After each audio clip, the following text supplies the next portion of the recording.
How does Bitcoin work?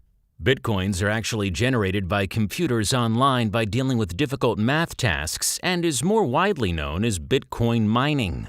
The math tasks in the Bitcoin mining are programmed to progressively increase in difficulty. This means it'll become more and more difficult to mine Bitcoins over time, and the total amount of Bitcoins that will ever be mined is capped at 21 million coins. Hence, because of this very unique arrangement, no central bank has control over the flow of Bitcoins or can manipulate its value, which is already in circulation. All the computers in the network are coded to be used to monitor and verify the validity of each Bitcoin that is mined and all the transactions between users. Around 25 new Bitcoins are mined every 10 minutes. Which is why more and more Bitcoin miners are building powerful computers just for the use of Bitcoin mining.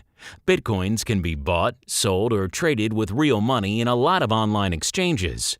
One of the biggest advantages of Bitcoins and digital currency is that it can be used in international transactions without any bank charges or exchange rates, and the fees are so small, it's almost negligible.